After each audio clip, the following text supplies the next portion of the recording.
let's say we've got two classes that behave a lot like each other. Maybe they implement a common method or include a module to do that. RSpec has a really great way to dry up your specs and test these behaviors through what's called shared example groups.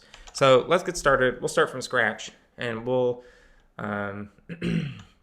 we'll copy a directory and create a new one. We'll call it RSpec shared example groups. Let's go into that directory and let's clean some stuff out. So we'll remove rflib star, and then we'll open up spec and we'll delete a couple of these. So we've just got the basic RSpec spec helper, nothing too fancy. Let's introduce our first class, and we'll call it user RB, and we'll say require spec helper RSpec describe user.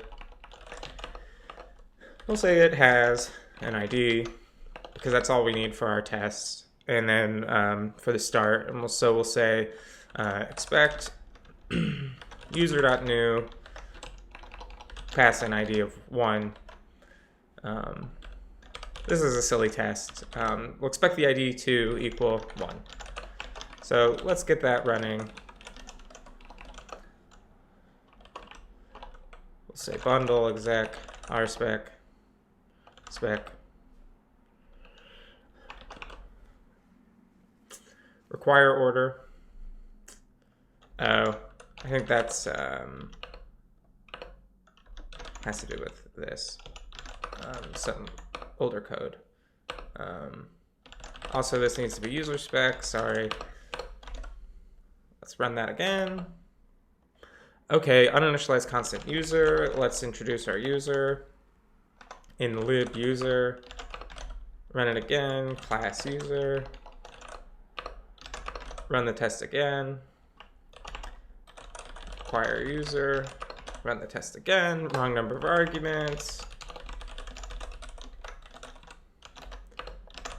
Run it again.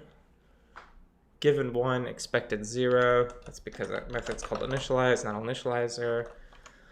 Now it's saying undefined method ID, so we'll say has an adder reader of ID, and we'll say self.id is equal to params ID.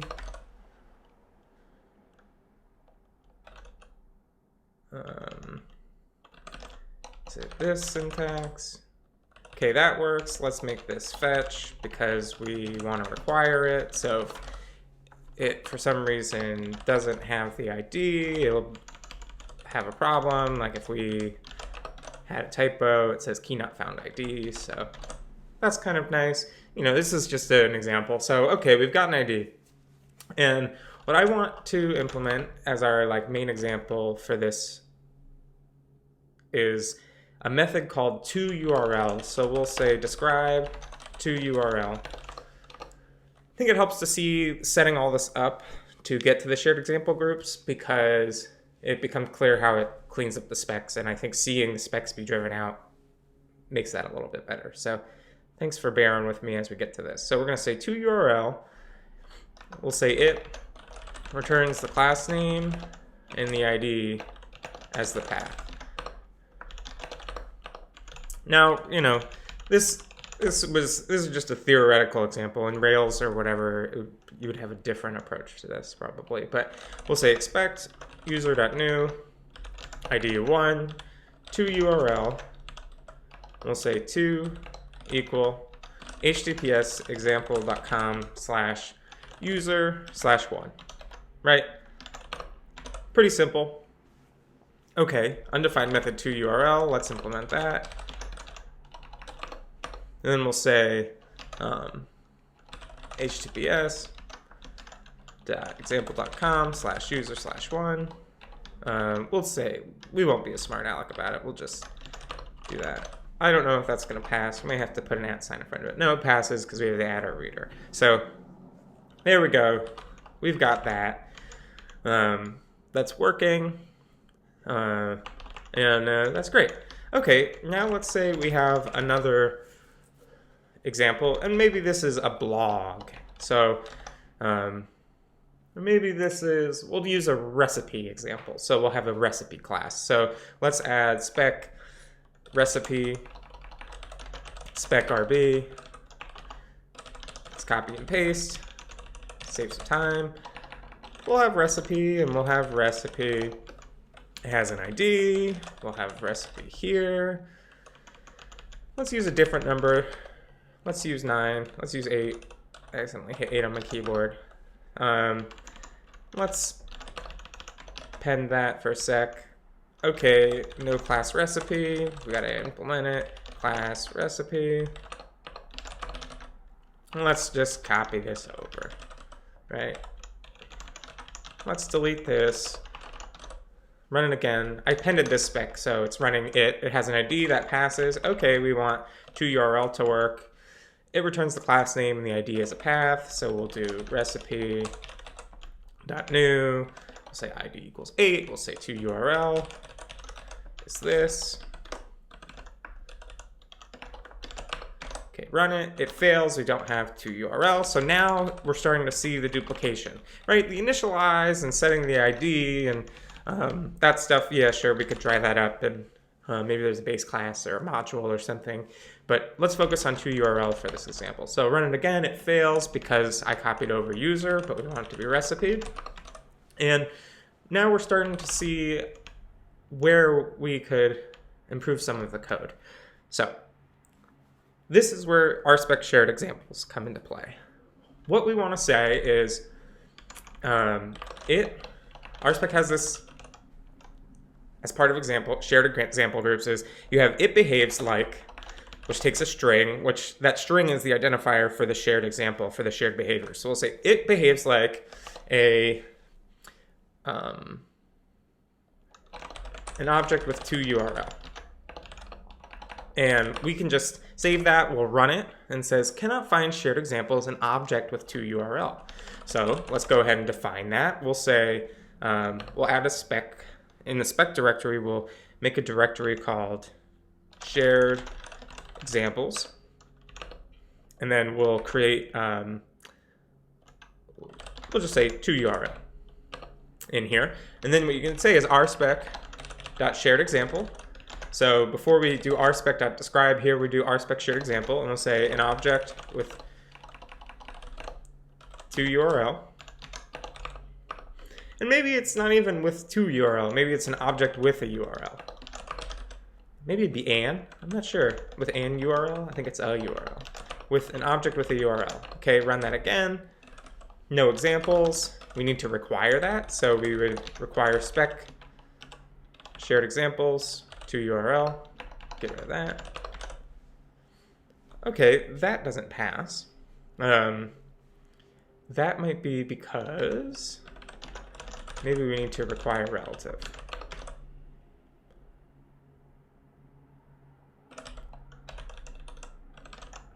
Is it shared examples plural? Okay, it's shared examples plural. So whoopsies, live and learn. There's also another way to require this, but we'll just require it manually so we have it. Then what we can say is, here we can take that toURL and say, okay, toURL, it returns the class name and the ID as a path. So here we'll say subject, and this is where RSpec subject really comes into play. There's other ways to do this too. You can pass in a param here if you wanted, and like a block parameter, and then you have access to that in here, but we'll instead use RSpec's scoping and use subject to set it up, because I think that's a really nice way to handle it. And then we'll say subject.class.downcase. So that's not foolproof. We'll need to make that better, but for us, our purposes, it'll work. And then here we can say subject.id. Now, if we go back here and we save this and run it, let's see what happens. It says wrong number of arguments, given 0, expected 1. And that's because subject here, this subject we're referring to is calling recipe.new. So let's go ahead and clean that up. We'll define our own subject. Here we'll refactor this to use that subject we created. This is effectively doing something along the lines like this, right? It's creating a let, which then gets evaluated when it's called, but subject is special, and that just makes it more clear. And then you can name your subject if you want, and there's different style guides that prefer that different ways. So now we have a new failure when we run that, undefined method down case for recipe class. That's because here we probably need to call it toString. Run that again, it passes, so that's nice. And we have this shared example, an object with a URL. You could imagine this for anything that uses inheritance or uses modules, but let's go ahead and add this to our user. So that's the beauty of this shared example, is that it's generic and we can share it and use it across our code. So we'll require that example. You could require it in your spec helper, but then that means every single spec, it requires that file, which you probably don't want for faster test runs. So, you know, there's pros and cons to that. But for our case and for our example, requiring it relatively is fine. We'll say subject here, run it. Okay, so that passes, and that's good. I want to just show you really quick another way this could work. So let's pass in subject here as a param, because you might not want to use lets to pass things through. You can also use params into the it behaves like. And so what that would look like is we'll just say obj, and then if we typed obj, short for object here, I should be finding and replacing, but oh well. And then if you run it, it says let or subject called without a block. Let's see where that is, line 12. Oh, that's because of,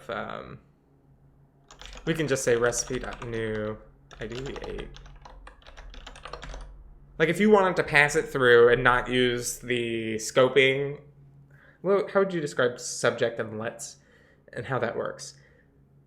Yeah, I guess the scoping of things being available, you can pass them through this way. So that can also be nice, because there are some times where like maybe we wanted to pass through a like more complex path. You know, we could do like recipe or something. I don't know. Just know that you can do that, but you can also instead just define things like we did here, where the example group knows that there is something there available. So like, let's say then we didn't have this subject. The tests fail because it's trying to initialize its own subject. So, you know, it's decently resilient, but not always obvious what's happening. So let's run all of our specs. Let's see why that's failing. Oh yeah, because I was showing that example. Let's get rid of that. Run that, all of our tests are passing great. Now what I want to do is refactor the actual code, not the tests. So here we've got toURL, and here we've got toURL, and they're very similar, except the you know, the model name is different. So let's clean that up and let's use a module. And I think this is where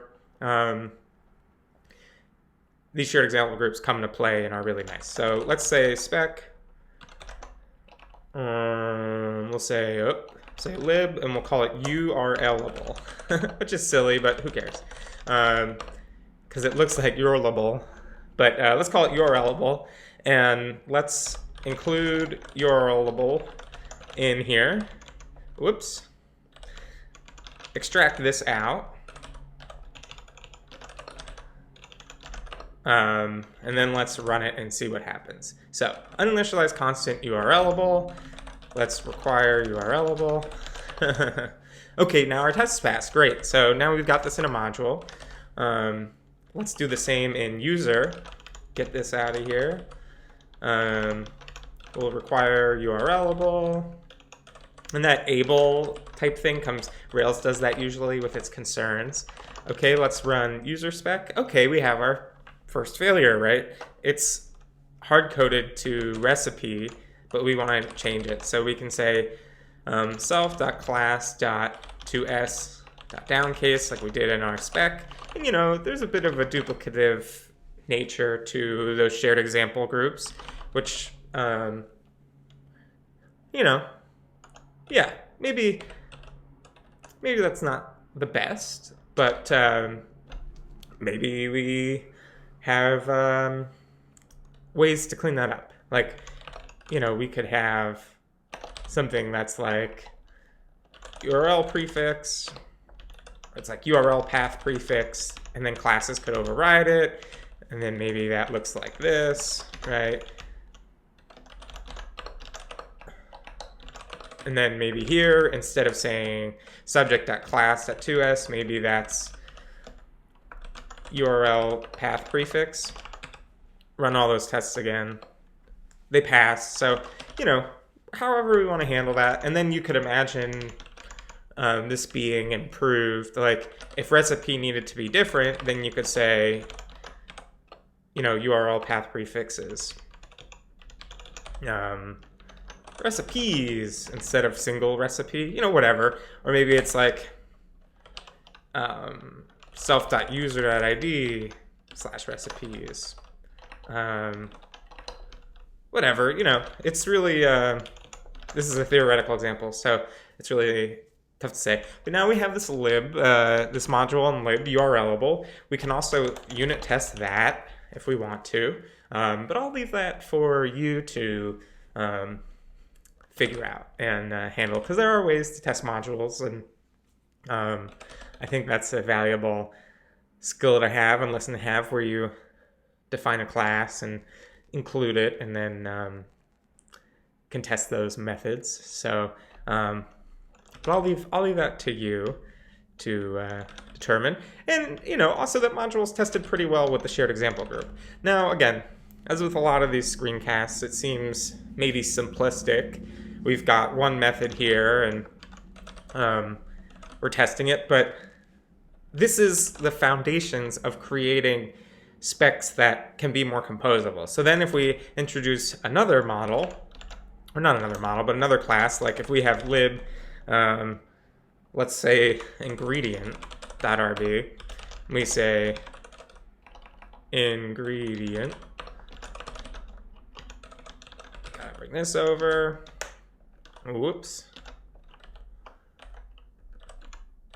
include URLable.